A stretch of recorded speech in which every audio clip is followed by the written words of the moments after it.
Thank you. City Council Budget and Appropriations Committee is now called to order.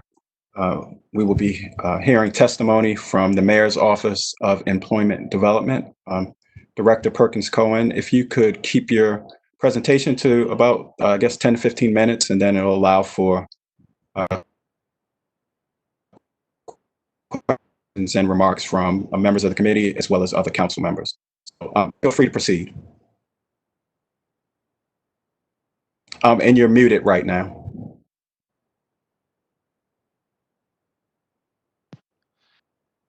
Thank you for having me. It's great to be with you. Again, just for the record, my name is Jason Perkins Cohen. I'm the Director of the Mayor's Office of Employment Development.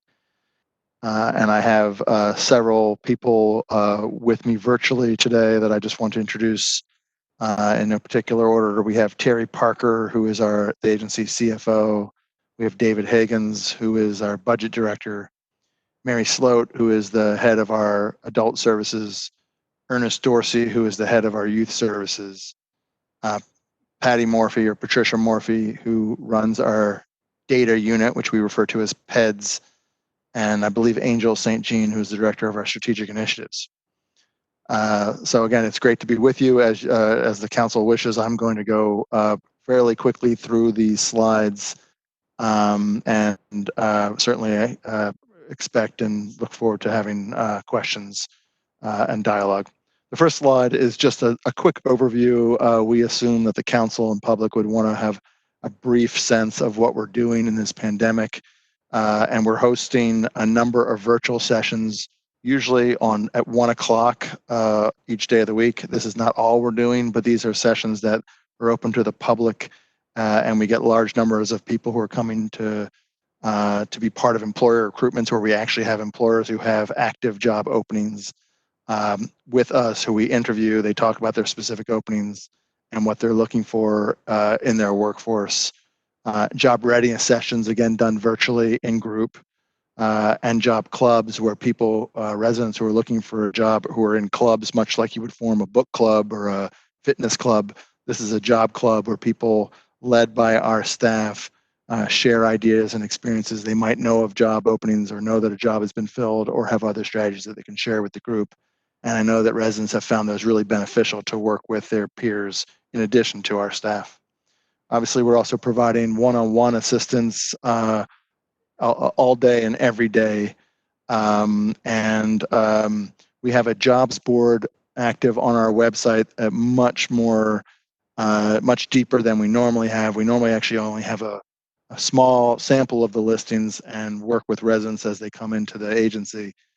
Given this environment, the urgency with which people need to connect to jobs immediately, and that we're virtual. Our jobs board, if you go to our homepage, you should see as many as 200 jobs listing. These are actively open, and we update that board, and you can see the new entries by what's in red. And with each opening, it's not just a listing of jobs. With each opening is a specific MOED staff person who will work with you, a resident, to help you fill that opening. You can use us, you can go directly. We are happy either way.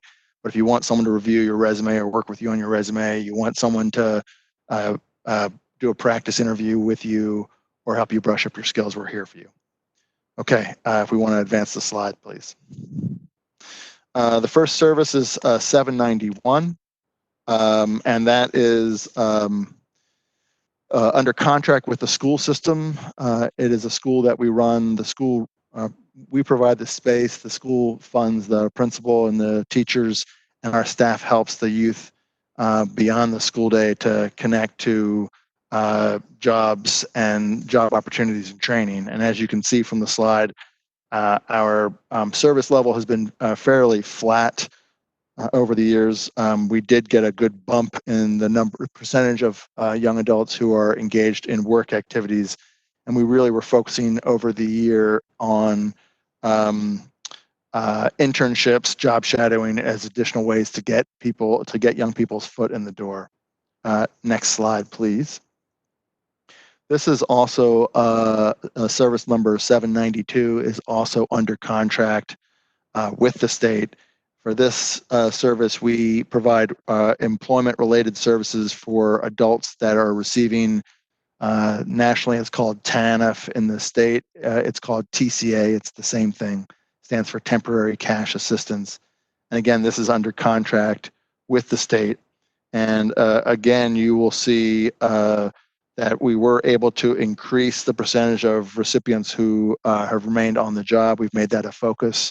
We're employing a strategy which we refer to as Goal for It, where we're working with a national entity that's helping us to implement that strategy that really keeps us focused on residents' goals, what their short and long-term employment goals are, and we're making sure that we meet that, and very focused on following up with them to make sure that any challenges that they're having, whether it's before they get the job or once they're on the job, we're able to address that helps them stay on the job. Next slide, please. Service number 793, employment enhancement services for city residents. This involves several pieces of our work. I would say most notably our community job hub strategy, in which we partner with a community-based organization, and we, MOED, have a staff person assigned to that community organization that reports there every day of the week under normal conditions. Obviously, they're not doing that due to COVID at this moment, and provides workforce services. We have changed the output for this strategy a bit because based on the feedback that we were receiving from our residents who we were serving, many of them really were anxious to move towards placement in a job.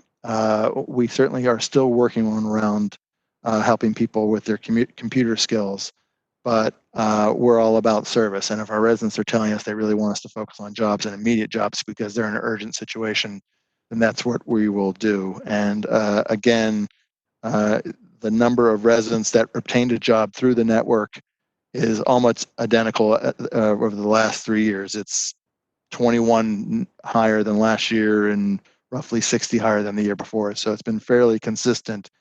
But I would have expected in a normal year, actually this number would increase given our enhanced job hub strategy.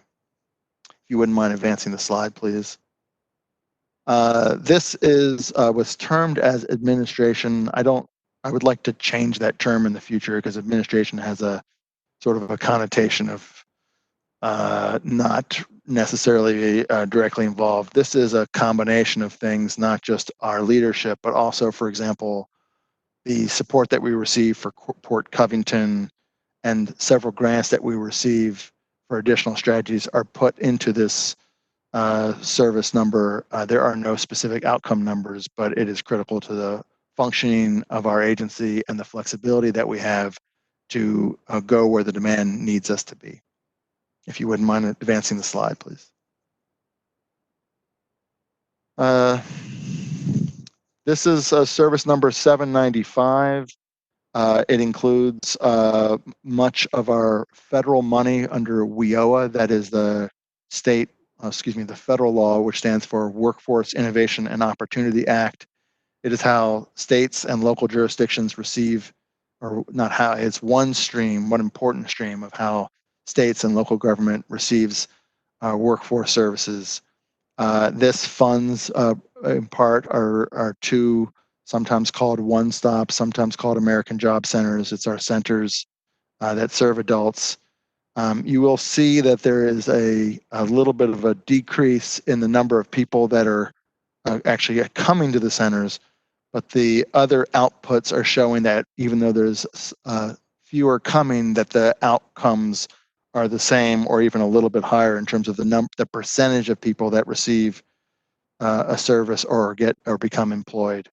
And happy to talk more about that. Obviously,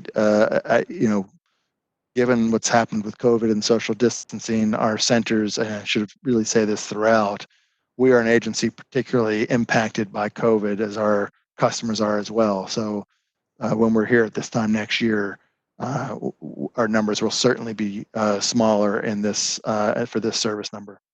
If you would advance the slide, please. 796 is our reentry service strategy, and on this, sometimes people focus on Mondawmin, which is where our reentry center is located, at Mondawmin Mall. I think it's very well known, and it's unique compared to most other cities that don't have a specific center dedicated to reentry services. In this case, you do see that the number of those who are receiving assistance has decreased. And there we would attribute that to two reasons. One is some general challenges at the mall and the area over the past year that has required us to temporarily close services for short periods of time. And the second is the discontinuation of a state grant we received that we referred to as Prison to One Stop, that in and of itself accounted for about 1,000 residents receiving services who have coming from reentry.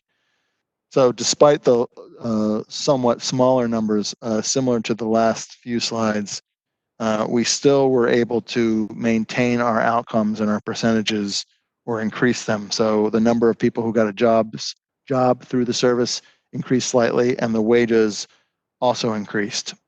So that's a strong outcome. Moving forward on the next slide, if you would.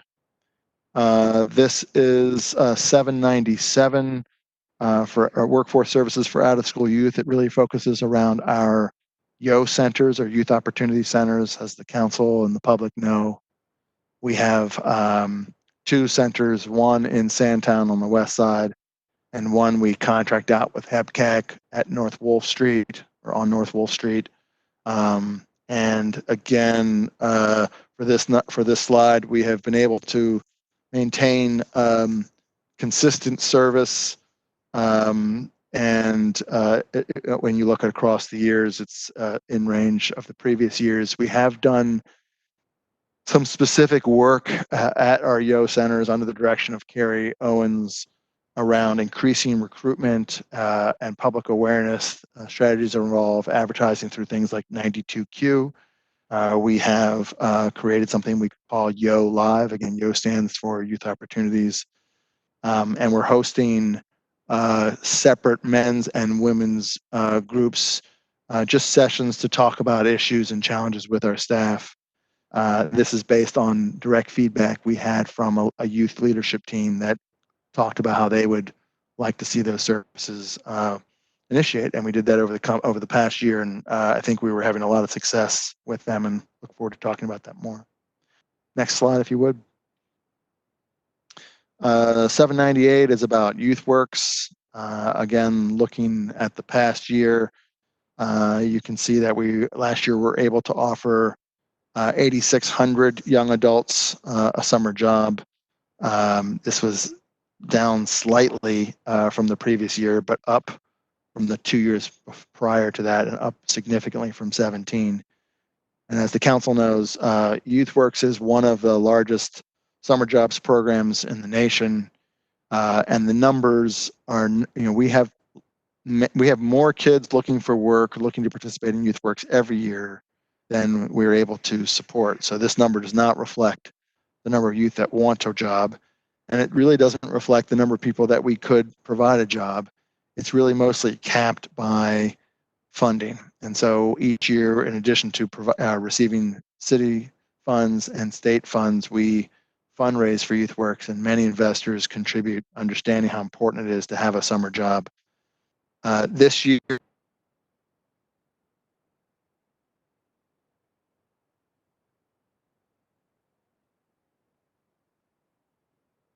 though many cities have discontinued their summer jobs program, in part for funding reasons and in part because of the challenges around social distancing, we are going to maintain our summer employment program this summer for at least 4,000 young adults. We know how important this is for those we serve, and we think this summer is as important as any summer. If you ever thought in a previous summer that maybe youth didn't need it, they could get a job on their own, you are not likely thinking that this summer. And if you ever thought that youth had other options and we didn't need to invest in summer programming, you probably aren't thinking that this summer, because we know so many in-person activities are not available due to COVID. So this summer, providing connection in and of itself is as important as anything. But we're going to have a good program this year. Again, I'm happy to talk about that through the question and answers around many of our worksite partners coming back and working with us, and then coming up with some other strategies as well. Next slide, please. And I believe this is the last slide. This is for our WIOA funded programs for youth. Again, WIOA is the federal funding stream that we receive through the state. This in particular is dedicated for young adults 18 years and older. I believe it's capped at age 24. And for this, we focus on occupational skills training that is valued by employers and appropriate for the young adults that we're serving, both in terms of their age and experience. And as you can see from the slide, we actually experienced I would say a fairly significant bump from the previous year in terms of the number of participants we were able to serve last year, and we hope that's something we can maintain. And again, even with the increase in numbers that we're serving, we're still maintaining the outputs in terms of the number of youth who earn a credential, and that's incredibly important, obviously, for obvious reasons. So I will stop there. I think I've been within the time frame that you asked, and I'm looking forward to your questions. Thank you, Jason. I appreciate your work and your presentation today. I'm not certain if Council President is with us. If he is, I want to allow for him to ask the first questions.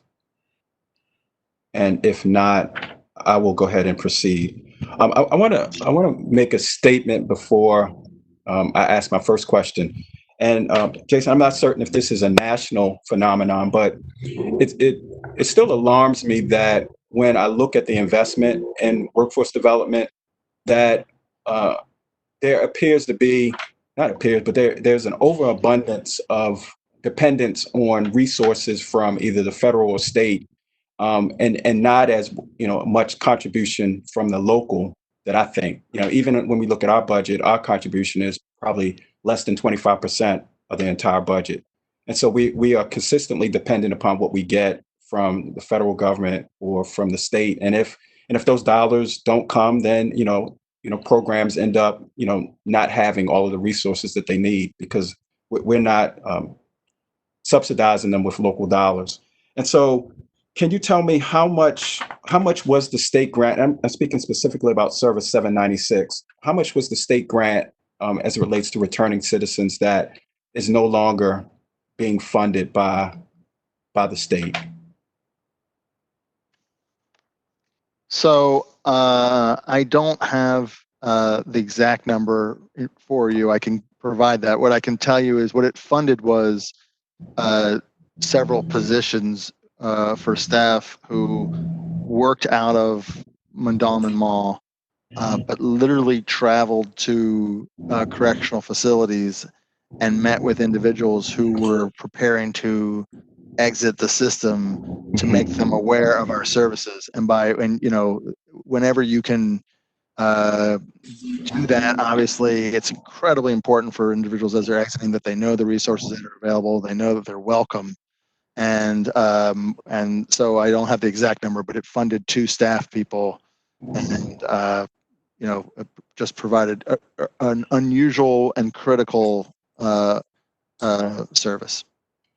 Yeah, and I think we had the same conversation last year, in reference to that particular service, and I think your earlier testimony said that there could be about 1,000 individuals who could have been helped if those resources were still there, and it's those types of activities that I think that even if the state doesn't fund, we need to find the dollars to make certain that we cover it, because we know that in our city, probably in just 4 zip codes, there are about 7,000 to 8,000 returning citizens every year.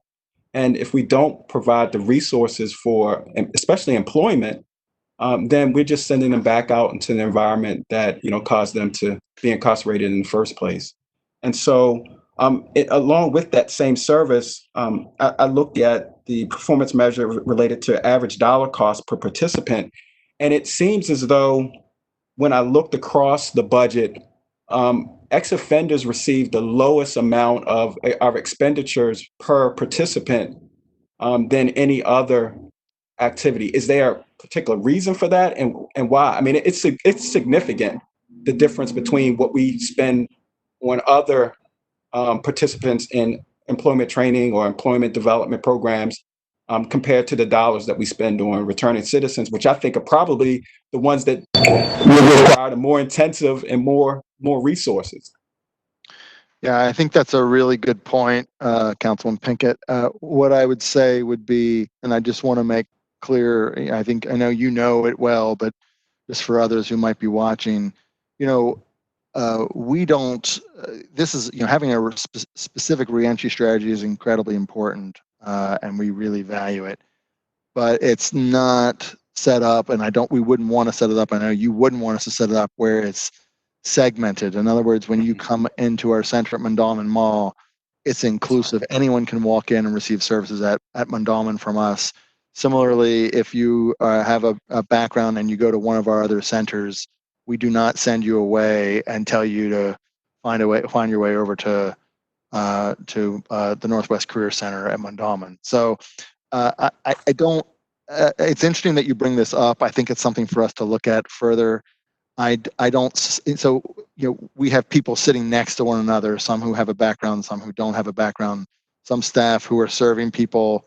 Again, they provide a similar function, but for people who do or do not have a background, who have the same need, and except for that transgression, have the same background as many of us do. And so I think we should look at this cost per more closely and see if perhaps it is just the way we parse out the dollars and not really in terms of the intensity of our services. Okay, so I appreciate that, and I apologize that my initial question was Bill Henry-esque in its length and complexity. So just real quickly for service. Okay, we're gonna make this a thing now. So service 797. How many opportunity youth are there in the city? I know that activity says that we have there were 901 participants in fiscal 2019, but how many young people out there would we classify as opportunity youth? So I think that's a really, and I know how hard that number is to get because it's also a changing number. Opportunity youth is defined, just for those who may not be aware, as young adults who are neither in school or employed. And again, that we have more opportunity youth today than I'm sure we had 6 months ago, given the economy. One estimate that is a little bit dated, but not that dated, put the number at around 16,000 opportunity youth in the city. And so while I can't be more specific than that or speak to if it's really 16,200 or 15,800, it's obviously a lot more than what we're serving, which I think is where you're heading. Yeah, and right, and that's the only reason I bring it up is because if we're only with the resources that we're allocating, if we're only reaching a little bit less than 1,000 out of 16,000, and we know that's got to be the target in our city. Those 16,000 young people who are not in school, in any educational program or not working, if we don't target them, we can't move the city forward. We can't move communities forward. They will end up being the ones who unfortunately get involved in illegal activity. They will be, unfortunately, the ones that aren't in a position to provide or support strong communities. And so I don't know how we do it, but we've got to find more resources. Just reaching 900 of 16,000, and that's probably conservative, is not adequate. So and I know you understand, but so thank you, and thank you, Chairman Costello. If I can just say one thing about that, because it sort of relates to a previous question you had, the WIOA centers used to be federally supported, and that enabled our city and other cities to have both more youth opportunity centers and more intense services.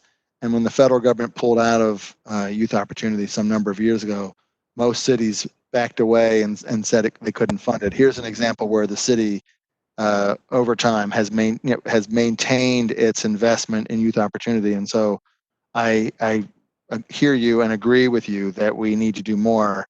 I do want to just acknowledge that it's important that we're doing something, even if it's not enough. Right. Yeah. No, thank you. Yeah.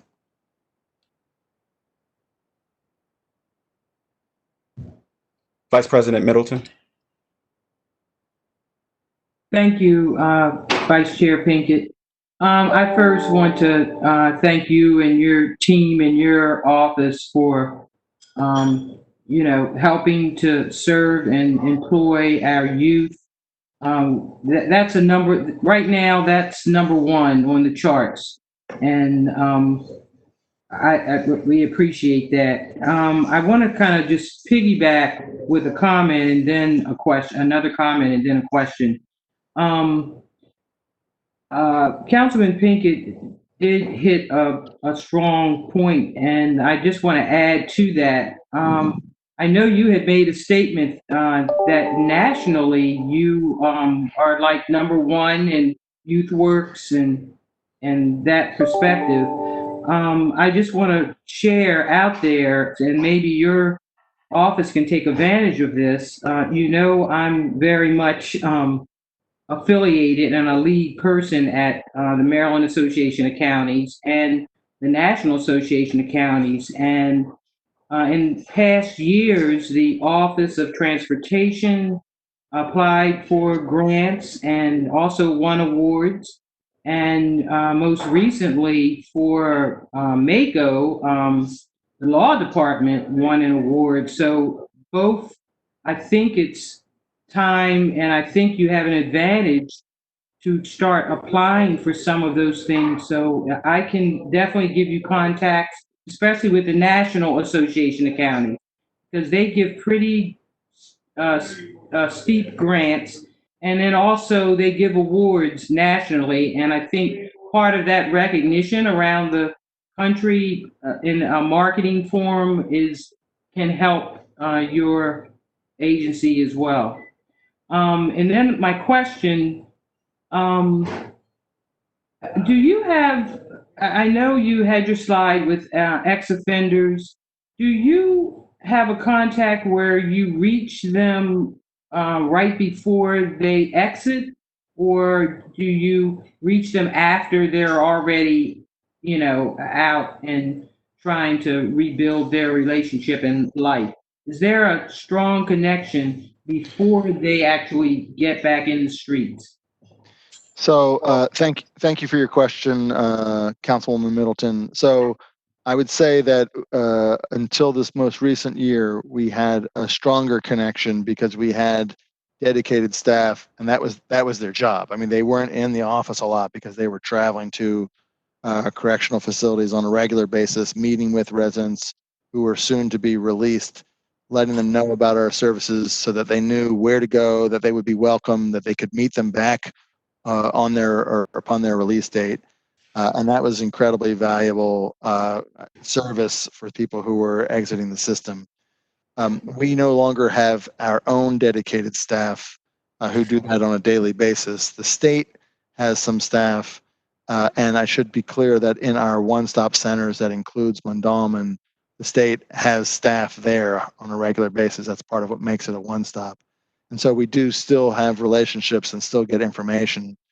So it's not, I don't want to minimize the importance of that, but I also want to recognize the difference between now and then, when you have your own staff, when they are employees of the city, when they're really pushing to make people realize that we really want you to come. It's, we're not just doing this because it's our day job.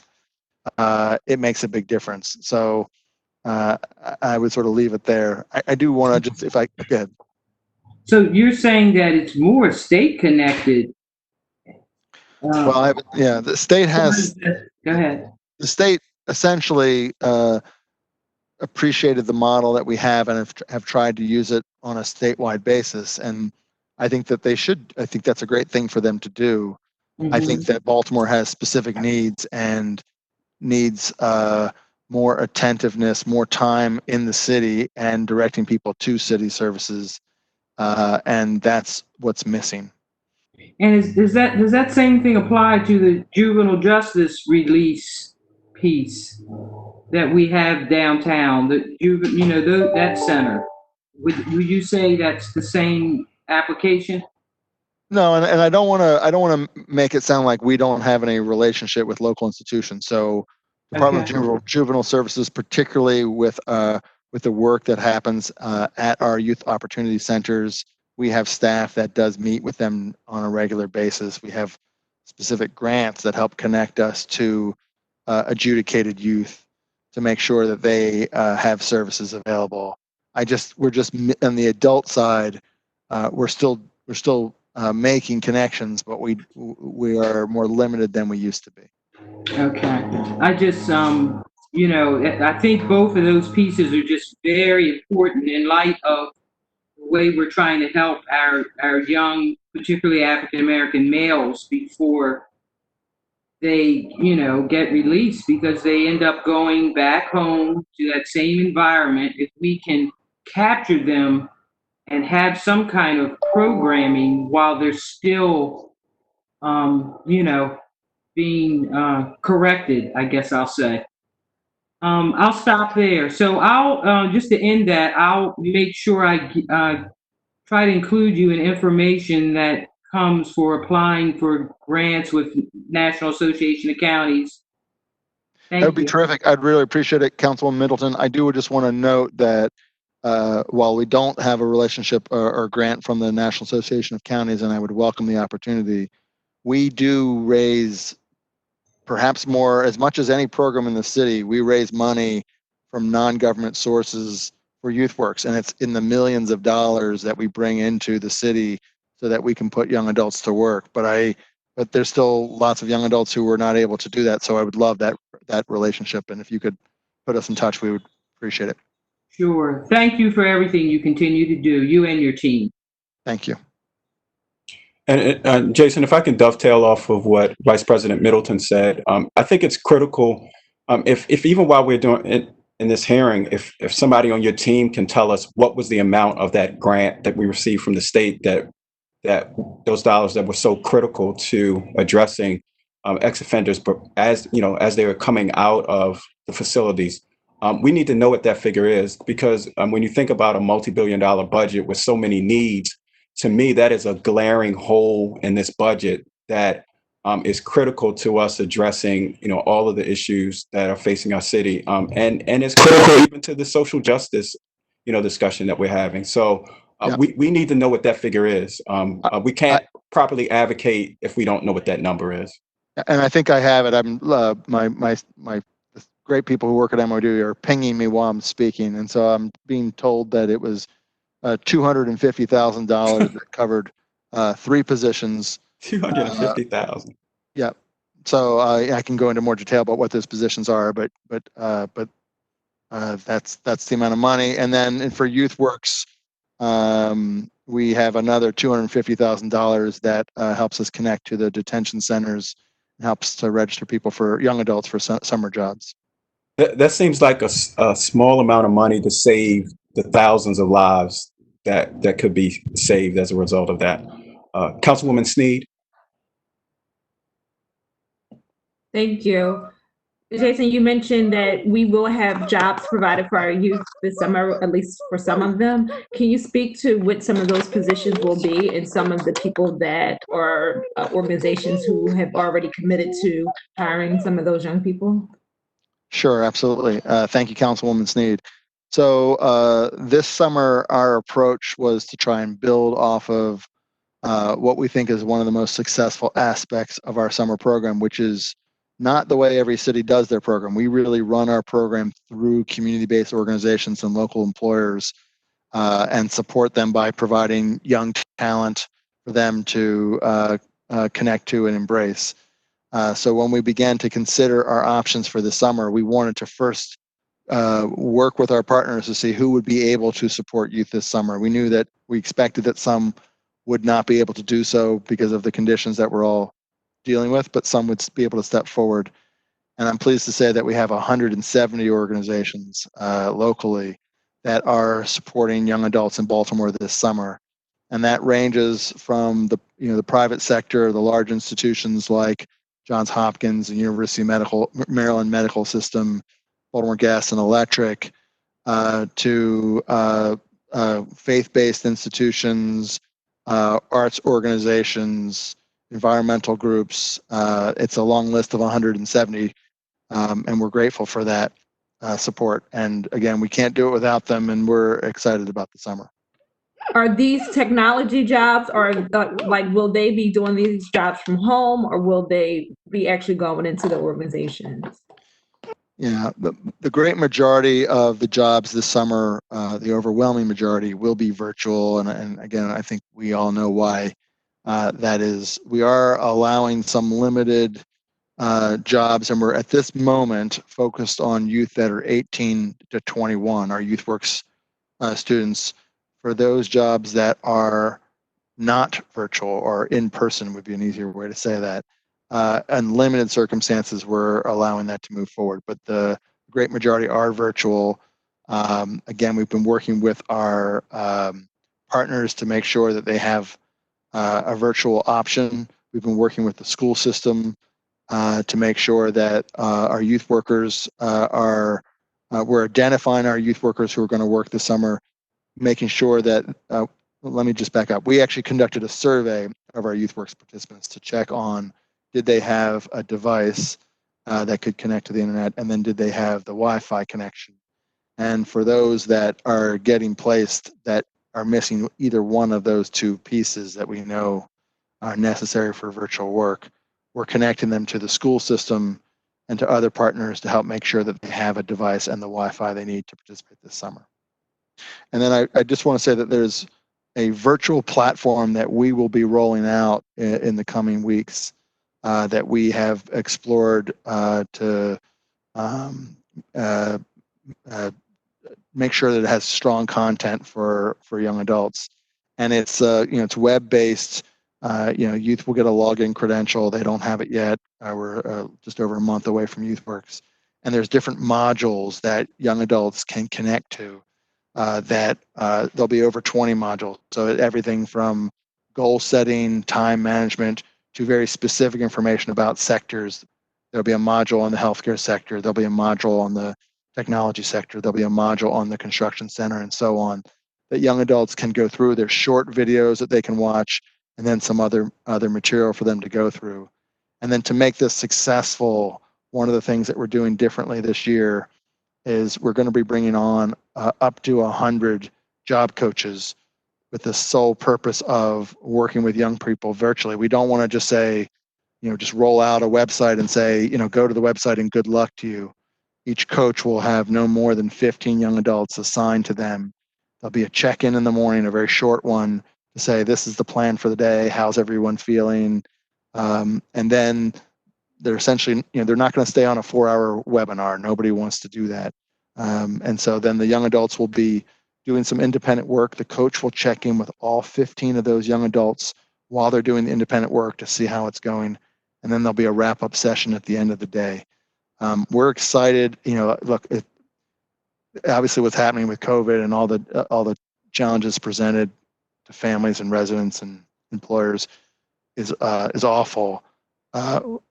We think that this has sort of pushed us to do something that can have a longer term benefit. I know in this council we've talked about year-round YouthWorks before, and there's all kinds of reasons why we want to do it, and there's some challenges to doing it. A lot of it's logistical.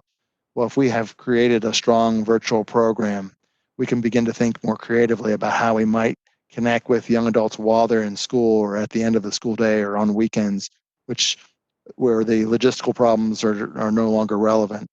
And I think this coaching model is another thing that we're going to be looking closely at this summer. We're excited about it. Those jobs are open now, by the way, for those that are interested in applying. They're for young adults 21 plus. I shouldn't say young adults, any adult 21 plus to work with our kids this summer. Thank you. And I know I'll just add to that, DOT, we recently had them in and they spoke about that, the snow program, which is going to be canceled. And maybe if MOED can take that and make that great, that's something, that's a program that can happen in the wintertime with some of our young people to do a job. pretty sure you've heard about it, but I just know that you guys do this on a regular basis, and that's something that you all can do. My second question. Oh, go ahead. I'm sorry. I was just going to say I would love to work with Director Sharkey and work out those details. And my second question is around a lot we've been hearing about young people not being prepared for some of the positions or some of the opportunities that come through the Board of Estimates when it comes to cutting grass, washing windows, and they're saying that training, that they still need training. Do we know about any businesses or organizations who will take on, because we give money to a lot of businesses to train certain folks, but these are areas that they can do. Do we know about any positions or any opportunities where these organizations have come to your office to say we're willing to train some of our young people so they can have jobs to make a little extra money in these areas? Do you know of anything? Yeah. So thanks for that question. I can't say, and I would double check with my team, that I can think of particular businesses that have come to us around some of the contractual opportunities that they're looking to embrace from the city to work with us. I can say that there is a public announcement, a grant opportunity that we have announced through the appropriate channels, an RFP, a request for proposals, to provide training for young adults that leads to an occupational credential. That announcement is open and public right now. People can go to our website, review the details of that announcement and how to apply. Again, it's for organizations to provide training, not for individuals. And we're also working with the Grads to Careers program. We are the workforce entity behind that works directly with high school seniors who are completing, mostly working with high school seniors as they're graduating, which of course has just occurred or occurring, to make sure that they have career opportunities so that they are prepared for any employment opportunities, whether it's through a contract with the city or it's something else. We need to make sure that our young people both know of the opportunities and have the opportunities to acquire the skills if they don't have them. Some of them have them already, but some of them would benefit from more skills enhancement. Yeah, I would really love to see some of the folks that are getting some of this training contracts to be hiring some of our young people in the high school and just Baltimore City residents. So that's just my suggestion. That's it, Chairman. Those are the two questions I have for right now. Councilman Henry. Thank you, Mr. Vice Chair. Good morning, Jason. How are you? I'm great. How are you? Well, actually, I'm great because I was a little frustrated because I had this whole long list of questions to ask, and I'm only allowed to ask two. But my colleagues have been kind enough to ask all but two for me, so I can actually clear my list in the first round, which rarely happens. The first one is I had some conversations with other colleagues about what would be involved in bringing YouthWorks to an on-demand level where you had the funding needed to provide a YouthWorks position for every single Baltimore City kid who applied. And one piece that we were concerned about was, is it simply a matter of giving you enough funding in the budget, or do you have a structure issue that you need to address in order to be able to provide those positions? So could you talk a little bit about what you need to get us to a YouthWorks on-demand position? Thank you, Councilman Henry, and you can imagine that I love hearing that possibility. I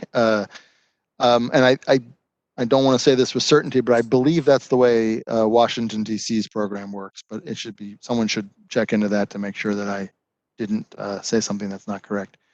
I think again, what's happening this summer is creating the possibility for us to do things differently and more on-demand opportunities.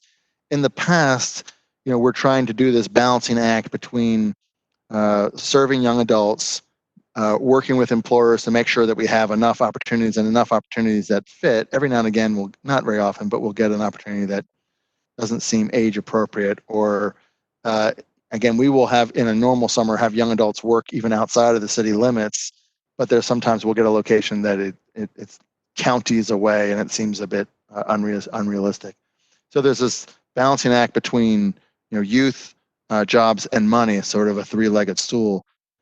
If this online platform functions as well as we hope it functions, it does create the on-demand opportunity, because then you can have young adults work virtually much more easily. You don't have to be worried that that you have to have 5 youth and you have to make sure that there's actually an employer to serve those 5. They can work through this curriculum that we think will be really valuable. The only added costs, there's a really small per user cost that is pretty close to minimal. But again, in this coaching model, we would say it wouldn't be wise to have 1,000 kids just hand them the password to the website and think that they were going to have a great summer. Some would be able to navigate it. Some would benefit from some structure. So again, we're using one coach for 15 youth just as a summer employment opportunity for the coach as well. Not a big cost. We can cost that out for you.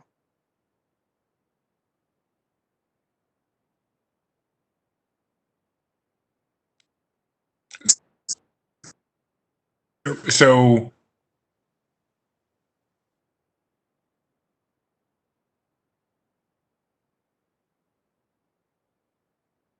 It appears that you're on mute, Councilman Henry. am I clear now? I can hear you now. Okay, because there's something weird going on, because I unmuted myself twice and it remuted me both times. So anyway, okay. Yeah, your screen. It looked like your screen froze, and then somehow it muted. Okay, connection issue. Sorry. So Jason, I guess what I'm looking for is understanding that this year is not a normal year, and also understanding that this coming next month's YouthWorks is in next year's budget.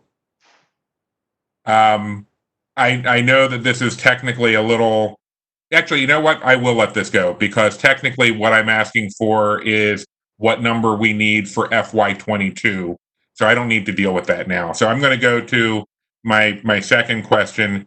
And this is also, you've already talked about this quite a bit with Vice Chair Pinkett, but can you discuss just a little bit more the issues other than the limited staffing that are negatively impacting the Service 796? Specifically, can you explain how the Mondawmin Center location fits into trying to be more effective in serving ex-offenders? Sure. And to frame it a little bit more completely, this strikes me as one of the things that the city does outside the police department that is really directly connected to reducing future crime. This is a place where this, Service 796 is directly about reducing recidivism, and that is preventing crime in a way that no other city agency does as directly. So can you talk a little bit more about that? Sure, I'm happy to. And of course, as you know, as a workforce agency and people dedicated to workforce, we certainly trumpet the importance of a job. We know that a job is a great way to reduce crime, and we work with our elected officials. I think it's understood, but certainly serve every reminder that we can. I think that again, I think that the fact that we've had this reentry center for a number of years and it's well known in the community helps to drive people to seek its services in a different way than any other center in the state, actually.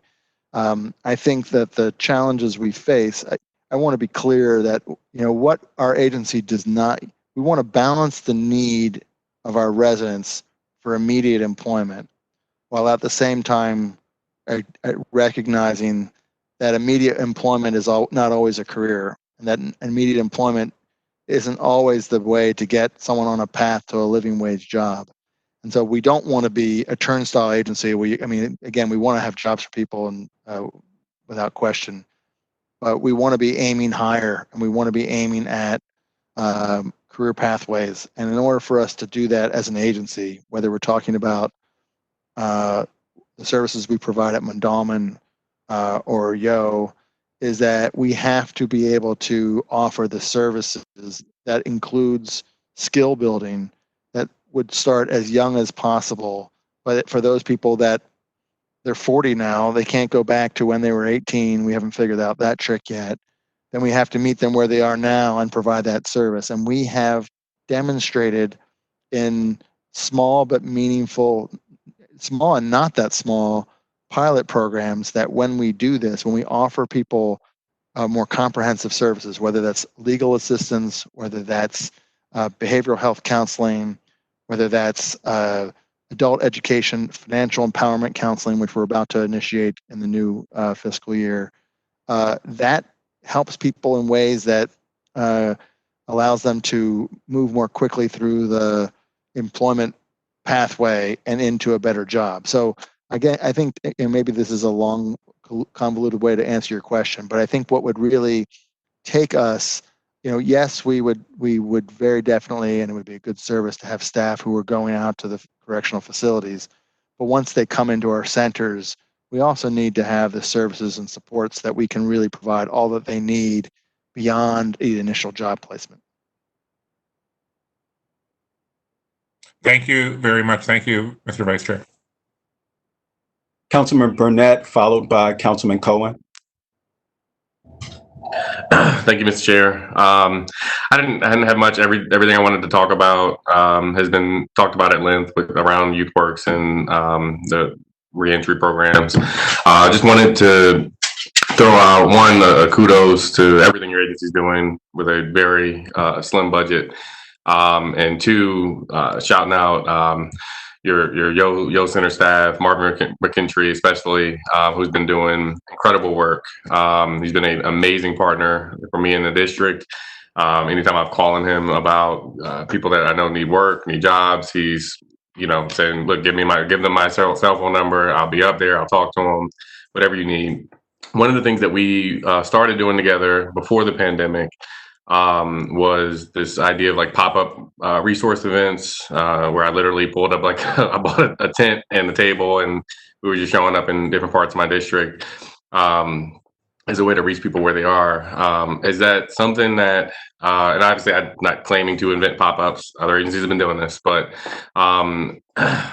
is this something that you think could be implemented, or something like that kind of model where we're literally meeting people where they are? And the reason I'm asking this question is this morning I had a pretty long conversation with one of my community school coordinators, and she mentioned that she had a lot of questions about this whole like defund BPD and what that's all about. And as I walked her through it, she was like, it's interesting because like we have this job van at Edmondson Village Shopping Center, but like people in Irvington may be beefing with somebody in Edmondson Village and they're not going to come up there, or people down the lower part of Edmondson Village are not going to come to the top part of Edmondson Village. And her question was really like, how do we meet people where they are in a way that it builds on the resources that we have already, but just takes them further into communities. Can you talk about the agency's efforts to sort of get out of brick and mortar spaces? And I know that you're working on that, but if you could, I guess, expound on that side of the work, because everything I wanted to ask about YouthWorks has already been asked, so I don't want to double back into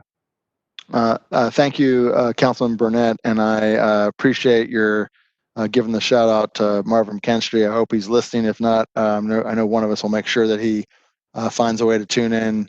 He's amazing. We're really fortunate and blessed to have Marvin plus many others across the agency that I hope residents realize the services that are available to have.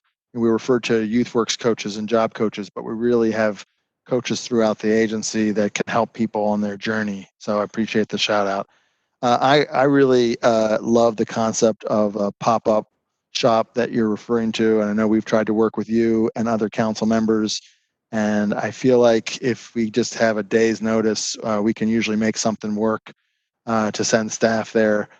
I would love the concept of having roving staff that can provide services as necessary. And in some ways, we do that on a small level. We've done that with our mobile unit. And I do hear you, and I acknowledge that a mobile unit is still in one location, and you can't be everywhere, and it's wherever you are on Friday. You're not in the other X number of communities. But what we've done with that team is really have them move. They've worked a lot, for example, at local libraries and other community organizations on a more ad hoc basis. And I do think, if one thing we're learning in this during the social distancing is all of us are learning in every walk of life about how to connect to people virtually in different ways. And I feel like, again, this is opening up. We're getting more used to it. I think residents are getting more used to accessing our services. And I think not only could we be physically present, to your point, but I also think we can have and we already have a much stronger, but we need to maintain a more strong virtual presence. And I think about, websites where you can say, it has a little like live chat feature. I mean, I would love to have something like that so that residents, again, can, before they figure out a way to get to our brick and mortar, or even if it's 3 blocks away, they can start chatting with us, someone on our team, to get the help they need. Thank you. I think that's a great idea. I'm happy to talk offline on how we can continue to partner through the summer virtually and maybe some social distance pop-ups. That's all I had, Mr. Chair, for now. Thank you. I want to double down on Councilman Burnett about the incredible work that Marvin's doing. I think some people in the neighborhood think that MOED stands for Marvin's Office of Employment Development. Oh, I'm going to get that, Marvin. We should go ahead and get him a T-shirt. Yeah.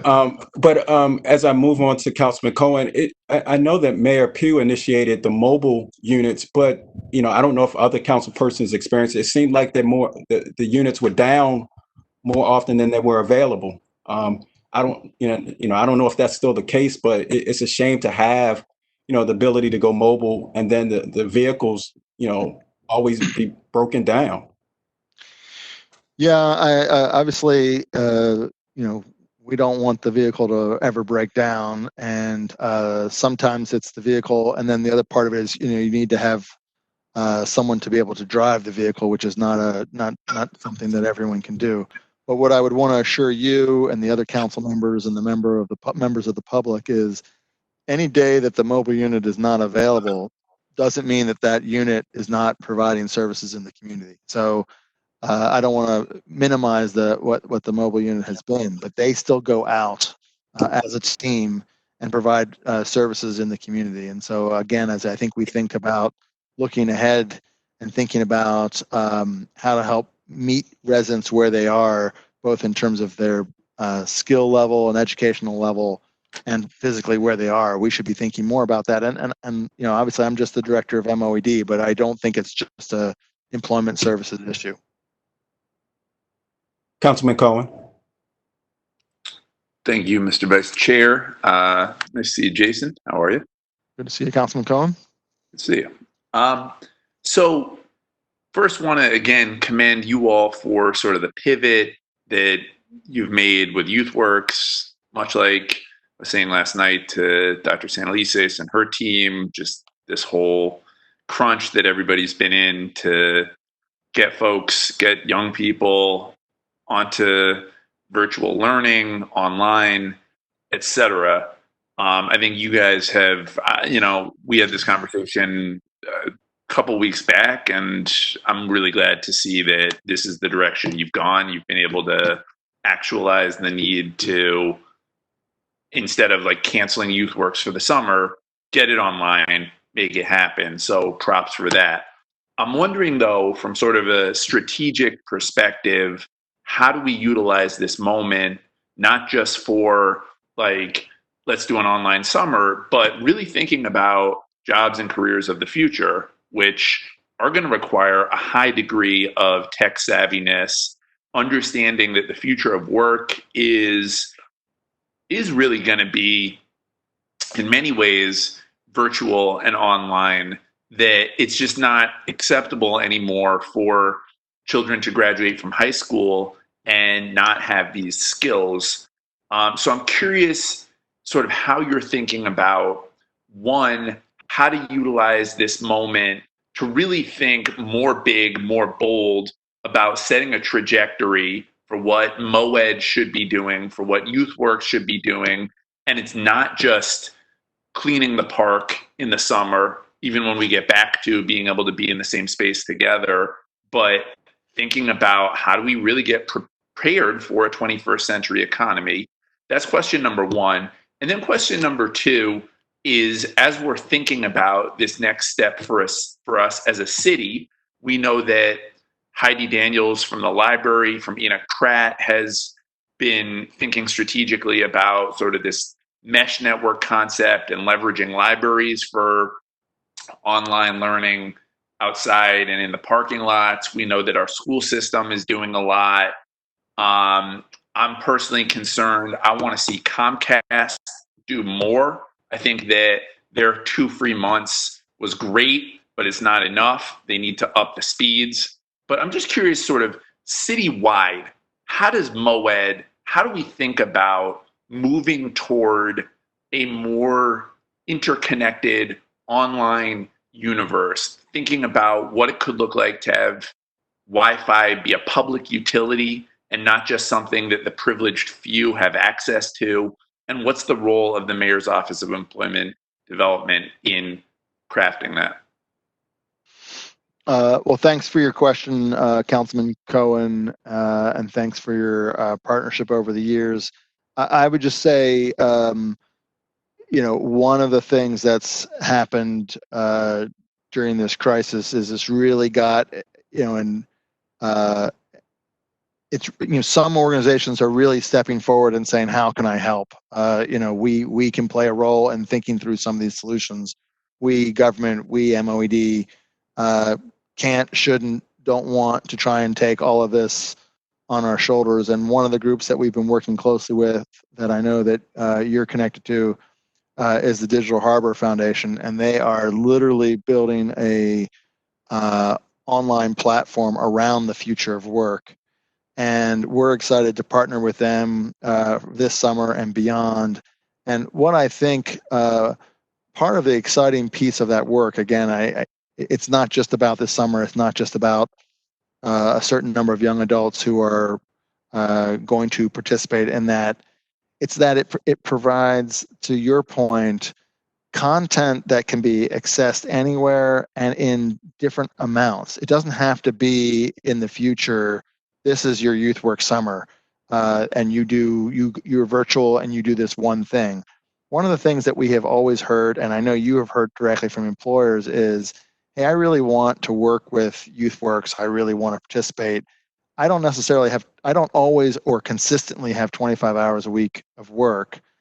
My work is a little more inconsistent, and I worry about participating because I may not have work for them between 9 and 11 on Thursday. And here's again something that employers have told us that they want. They want to be able to help connect young adults to content like the future of work and some of the other online content that we're working with partners to develop, so that whether you do it all on with a coach in large dosages, or you do it for 2 hours on Fridays, because we think it's really valuable, and we think this piece of content, while you're doing something productive at work, there's something else that we think is really important, or something else that you think is important to your own individual development that may not be important for every single kid in YouthWorks.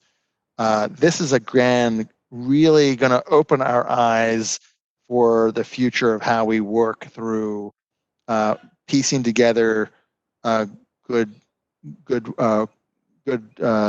work for young adults in Baltimore. Yeah, and one of the things I've always respected about you, Jason, is that I feel like you do a good job of convening and listening. And I think that this is really a moment to do that. I'm just seeing, and I know you are too, because you're in some of these conversations, but there's just so much organizing happening, whether it's the Digital Equity Coalition folks, whether it's the folks out in Sandtown literally creating their own mesh network. I think this is a profound opportunity for Baltimore to take some big steps and really lead, because we can't afford not to. The pandemic, in many ways, just exposed, exacerbated all the inequalities. And so to have this moment where we're just having to scramble and figure this thing out, I think is really important. And so I think, just from my perspective, a big part of what I think you can do right now is just bring groups to the table and figure out, how does this piece fit with this piece, and how do our young people really be centered in that conversation as well? Because again, they're savvy in ways that we aren't. And so their leadership, their voices should really shine through. But again, appreciate the work that you're doing. Thank you, Councilman Cohen. I do want to just give a shout out to Heart Smiles and the youth that work with Heart Smiles. They are actually working right now. We brought them on payroll to start looking at some of this online content and tell us, first of all, tell us what is strong and not so strong about the content. Tell us what's not there at all, and then we're really encouraging them to own it. When they see videos that they don't love, hey, well, would you make a video yourself? We don't. It doesn't have to be in a studio. That's not important to us. I don't think it's important to young Baltimore. And the more that we are benefiting from the knowledge and experience of young adults to guide what we do, I think the better off we are. Awesome. Thanks, Jason. Thank you. Councilman Dorsey. Nothing, Mr. Chair. Thank you. Okay. Have I missed any of my colleagues before I turn it back over to Chairman Costello?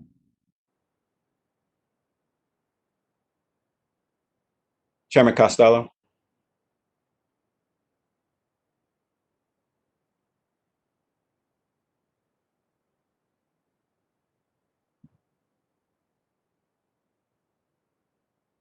Councilman, I'm good.